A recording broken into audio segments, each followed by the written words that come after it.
Welcome to this webinar on using stories in EYFS and Key Stage 1, Evidence into Practice. My name's Tracy Adams. I'm a senior ELE at St Matthews Research School, and I'm really looking forward to sharing with you about this recommendation. So what are the aims of the session? I want to explore the Improving Mathematics in Early Years guidance report. I'm going to really dig into recommendation 2, which advocates the use of stories. I'm going to share some research and some evidence behind using stories, why it works, and then I'm going to share my favourites with you.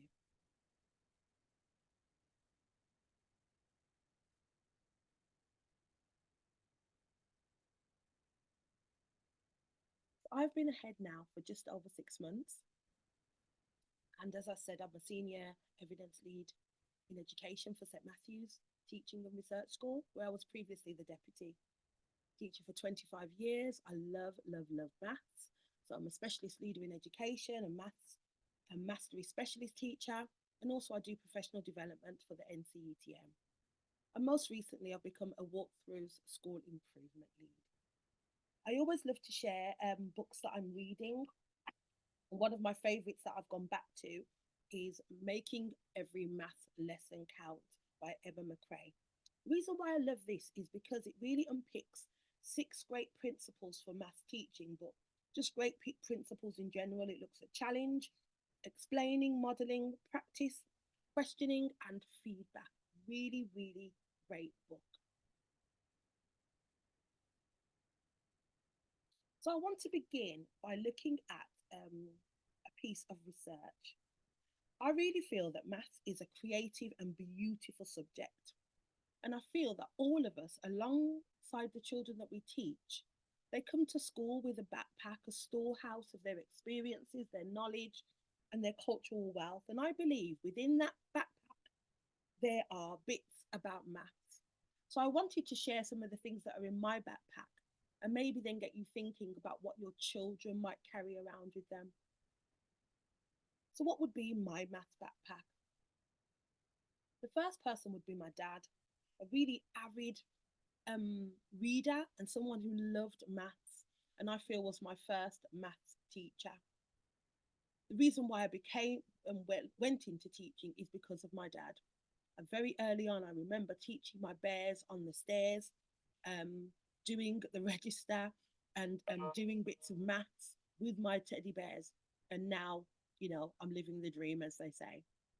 But also in my backpack is the fact that I went to college and I had to resit my maths because I failed it at GCSE. And that was a bit of a low point for me because I loved maths and I couldn't understand why I hadn't passed, hadn't focused really. So that was the reason. But the beauty of this experience was that I met a fantastic maths teacher who really inspired me again to love it. And I went on to pass with flying colours. You'll be glad to know. So just a moment to reflect. This is the work of Dr. Lewis C. Moll, and he talks about this idea of us having funds of knowledge. We walk around every day with this backpack full of experience, knowledge, and culture, and it's only if somebody tells us to open it up that we can dig in and take some of those things out. So what would be in your maths backpack? And do the children in your setting bring anything to school in their maths backpack?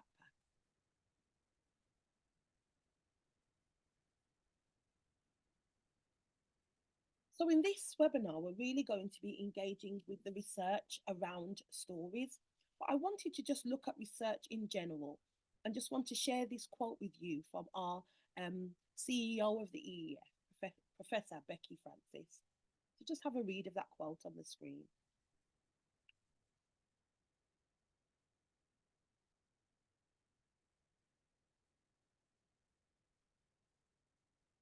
For me, we call this the best bets. It's not that evidence is a silver bullet, but actually when we look at evidence to guide our choices, we are making a best bet. And whatever we're going to do is holding greater promise. And every time that you engage in evidence-informed school improvement, You're bringing your practical wisdom and experience and your local understanding of your particular context, because that is so important. But you're sitting that alongside the data, the research, and then you end up in the sweet spot of evidence informed school improvement. So let's dig into the guidance report. Let's tune in. And this is going to give us an opportunity to explore some of the best bets in terms of evidence informed practice around EYFS and Key Stage 1. And that's focusing in on children aged 3 to 7. So, why is early maths so important?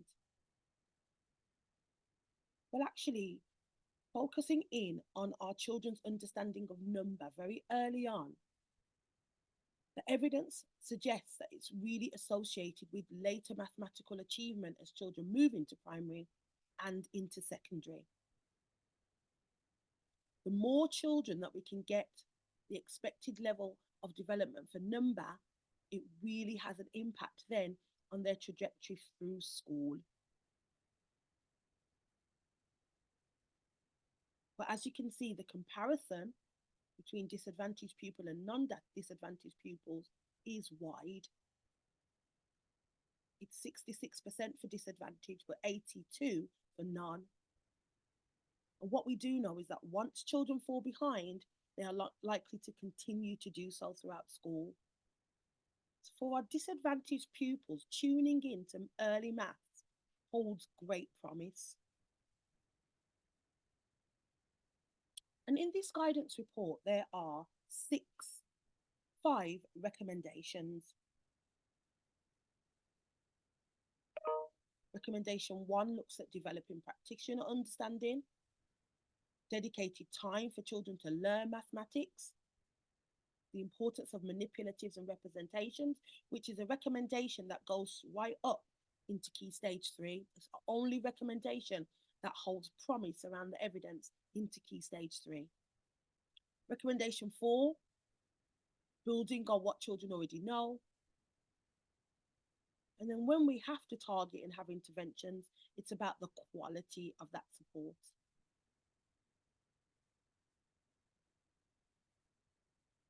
So let's zoom in on recommendation 2. Dedicate time for children to learn mathematics and integrate mathematics throughout the day. There are kind of 5 elements that we need to focus on when we are really looking at how we integrate mathematics into the day. The first one is making sure that we have dedicated time. Making time for maths each day. It's also look at exploring maths, not just through maths lessons, but how can we do that through stories, puzzles, songs, rhymes, puppet play, and games. All of those elements hold great promise for our children. We've got to make the most of the times that we have throughout the day to highlight maths and use those mathematical moments to really develop our children's schema and understanding. So those times when we're taking the dinner register or we're counting out the fruit or we're lining up, those are perfect opportunities for us to pull in those mathematical moments and make more of them. Tuning into maths throughout the day is a chance to really reinforce the mathematical vocabulary that we've been teaching. And when we're reinforcing that vocabulary, there are great opportunities then to extend that vocabulary into talk, into dialogue between practitioners and children.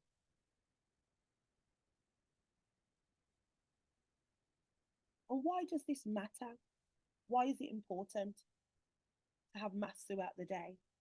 Well, one, we're engaging our pupils, we're giving purpose to the talk, we're taking time to build on prior knowledge. One of the biggest things is that instead of just teaching different concepts around maths, when we build them into the day and give them purpose, then we are building connections. And we know that the more connections we make, the longer that children will remember the information that we're sharing with them. We're making it come alive.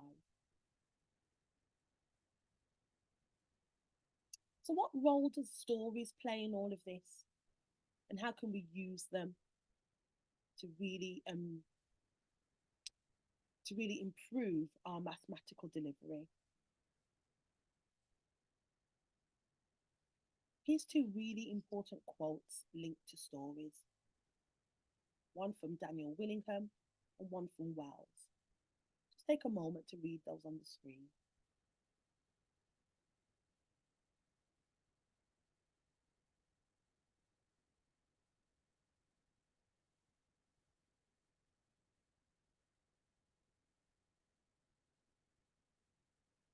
Stories are powerful. They hold a privilege, a special place in our mind. So the more that we can embed stories into our mathematical teaching, the more the concepts that we're trying to teach will come alive through real experiences and real problem solving storylines. And that will hold a special place in our children's minds. But also, we can really develop strong mental mathematical models through the stories and then the exchange, the dialogue that we have. So when we use stories, they are relevant across all areas of the curriculum, not just mathematics. So let's explore kind of 4 evidence-based reasons why we should use stories in mathematics. And at the bottom of the screen, you will see the research where I've taken these ideas from. So 1, when we use stories, it's an opportunity to link concepts together. Maths is all around us, but it can become very abstract when we're only using symbols and signs. But by linking it into a story, then these concepts come alive because they are embedded within a concept, within a context. And we begin then to build our children's schema, helping them to remember more. Because remember, stories are privileged in the mind.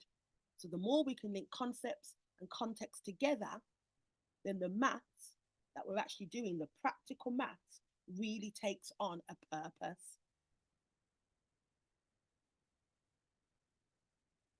The second reason is because we want to develop children's mathematical knowledge. Maths in context really opens up why the mathematical knowledge is needed.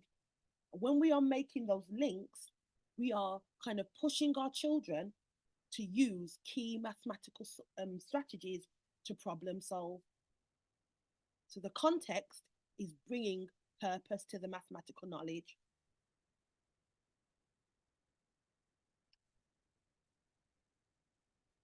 The third reason is language development. The talk and the discussion that we have around stories is a perfect opportunity to develop vocabulary, which we know is a key factor in closing the gap for disadvantaged pupils. So words in context bring vocabulary to life, and that's what maths books do. They put words into the context of a story, and then those mathematical concepts, those mathematical strategies, and that vocabulary becomes alive.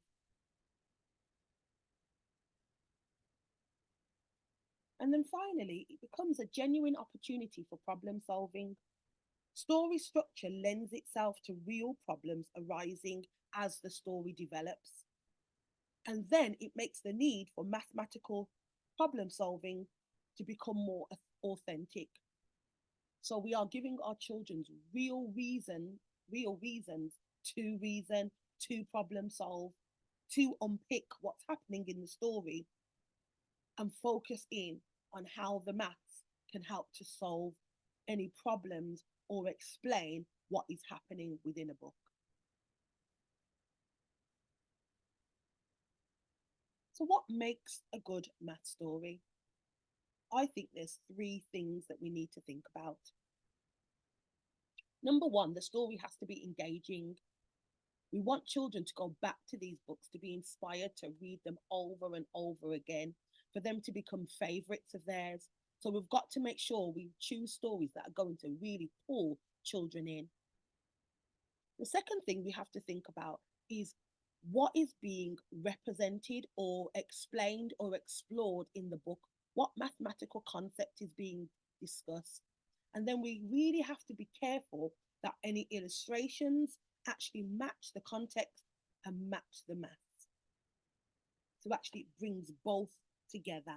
We've got to be clear about the concept that's coming out, and then we've got to be really careful about, do the illustrations match that context? And the final one, I think that the books need to have maths in there that children want to solve, linked to characters that are a part of our everyday context.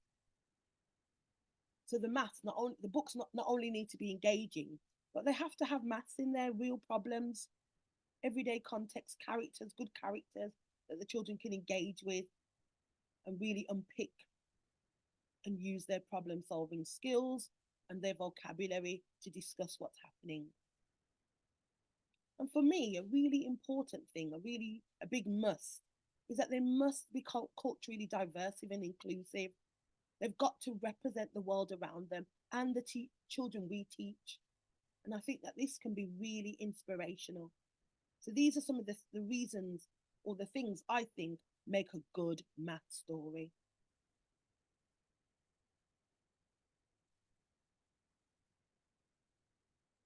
Once you have your math story, then you've got to then unpick and kind of plan, how are you going to use this? And I am just using the DREAM, the Development and Research in Early Math Education. I'm using one of their planners, and they talk about the fact that actually we have to unpick it under 4 key headings. What is the story? What's the maths? Can we focus in on the vocabulary? And then we've got to think about the talk and the tasks that we're going to link to this book. And when I think about the maths talk and the tasks, I think about, how am I going to introduce the book? What's the maths I might do during the reading of the book? And then how am I going to put this into the continuous provision after reading? How am I going to use it to inspire some practical maths coming out of that story?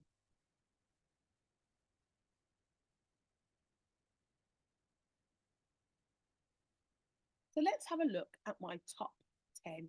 And this is just at the moment because I'm a real avid reader and I keep on buying more and more books. So this is my top 10 at the moment. One of the things I want to share with you is that Dream actually do storybook guides or planners, and they actually break the story down. They pick out the maths, they look at the words you will need to focus in on, the vocabulary. But what's really nice is they talk about the maths talk during the book and after the book. And one is a snail, 10 is a crab, is one of my favorites. And that book is unpicked on one of their planners. A really great counting book, counting up, sorry, from 1 to 10 and then counting back. And the children encounter lots of different things along that journey. Another one of my favorites is called Ready, Set, 100th Day. And it's about a rabbit, Pip. His school is celebrating their 100th day, and they are given a project on how they can represent 100. And what Pip does is, in this book, she explores different ways and uses different manipulatives to make the number 100. So great to look at arrays, patterns, sets, but also brilliant to unpick, what do we know about 100? What patterns or connections can we make? How can we count in hundreds in a different way? Then pushing the children to count in 10s or 20s or 25s. So a really lovely book to kind of set off a project around 100. Another favourite of mine is called What Will Fit. A lovely little book about a girl called Olivia who is going shopping, and she's looking at what she can put in her basket and what will fill it, what will fit just right. So there's some lovely vocabulary that you can explore around size. So small, big, tall, long, wide. And then you could have an array of boxes and different things to fit in the box. Puzzles could link into this. So a great book, again, to set off on looking at size and shape. Another one I really love is called Balancing Act. Two mice want to make a seesaw. and they want to have some fun with their friends in terms of balancing. There's minimal text in this book, but if you really look in the pictures, there is so much maths to explore. And when you explore the pictures, some of the vocabulary that you could look at is balance, heavy, light, up, down. You could develop their language around heaviest and lightest and really linking nicely into exploring weight.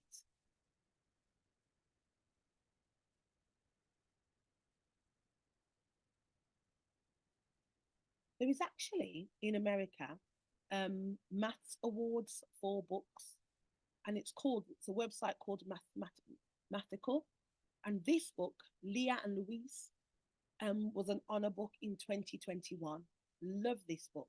It's about who has more.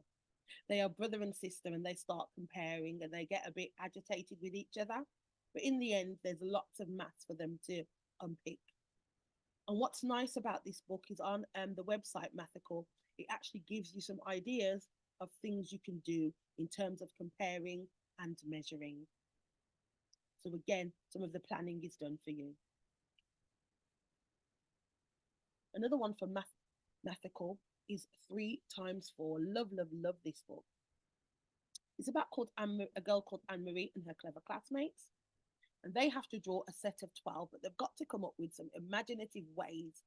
And their solutions are super, super creative. But it gives you a chance to explore the idea of groups of, sets of, arrays, multiply, and lots of. So, a really great book to inspire the children to see the purpose of their times tables, their multiplication facts. And that can then lead into division facts as well. Another honor book is Baby Goes to Market. And again, this one is a favorite of Dream, and they have developed a plan and a guide for it. And in this story, Baby is on Mom's back, and Mom's gone shopping in the market. And Mom is going to lots of different stores, and at every store, Baby is getting some food. Whether it's one banana or 2 pieces of corn, he's being given lots of little bits. So you can count along in the story. And what's really nice is at the end, Mom turns back and she checks on Baby to see if Baby's hungry. Baby can't be hungry. Baby's been eating throughout the whole journey. Baby is fast asleep. So a really beautiful book anyway. The pictures, the illustrations are beautiful. Another favorite of mine is Circle, Square, and Triangle. They are 3 different books, but they're all friends, and they go on exciting adventures linked to their shapes. And there is lots and lots of problem solving or plans to be made along the way. And what I love about these books is they are great stories. Some really great things happen in the stories. They really do go on adventures, but there's lots of opportunity to explore the shapes in terms of their size, their shape, whether they can fit square, rectangle, circles. Really great building of vocabulary. And then there's some suggested tasks on the screen.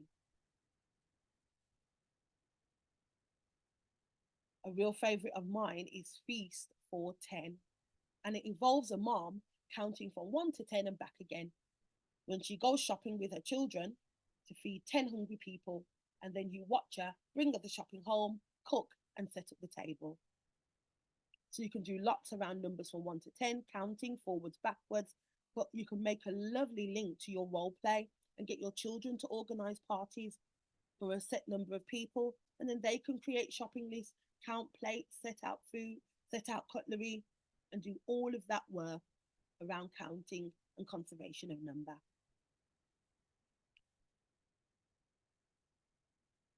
I love Oliver Jeffers' books anyway, but I'm really in love with this None the Number.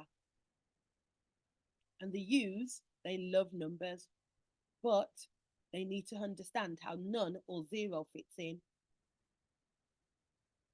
So you look at numbers from 0 to 10, you do counting, you look at the purpose of zero.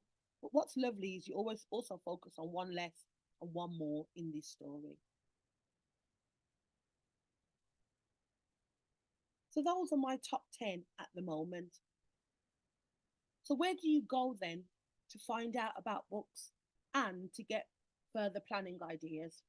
I've already mentioned them before, but I can't say enough. Dream is an amazing place to go.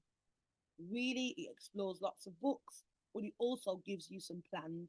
And that can be your starting place, your starting, the journey that you begin in terms of using stories to really engage children and inspire children to love mathematics. Another great website is Math Through Stories, and they just have a myriad of books on there. They are sorted by category, so you can find books linked to addition, multiplication, division, fractions, which is lovely. Takes the work out for you. You can just go on there and find great books. But you can also find lots of great articles, lots of great blogs, and also some bits of planning that can support you. So I can't sing the praises of Maths Through Stories enough. As I've said, another great place to go is Mathical. Every year they give prizes for books with maths at the heart of them. And what I love is that these books go up to secondary school. So there's a range of books, and you will be at the forefront of what books are coming out at the moment because the winners are announced every year.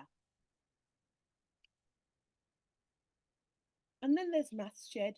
What they've done is they've put together, I think it's a top 10, some really nice books that they would encourage you to use. And again, there's some planning linked to it, and also some little video content around the books explaining the stories.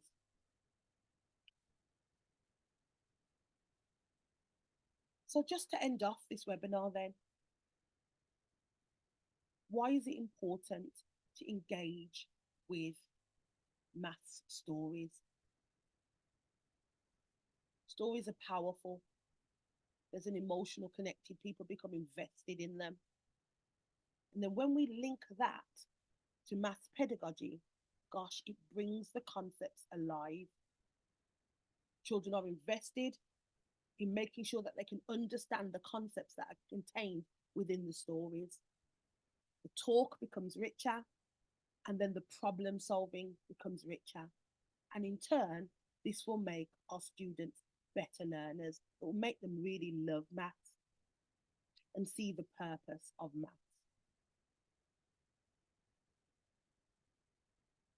So I want to thank you for listening to this webinar. And remember that if you want to find out more about maths and stories and the research around that, then you can visit the St Matthew's Research School website. And you can also get in touch with myself. I'd be happy to talk you through any more books or share any more information around the power of using stories and the evidence base, the rich evidence base that underpins it. Thank you for listening.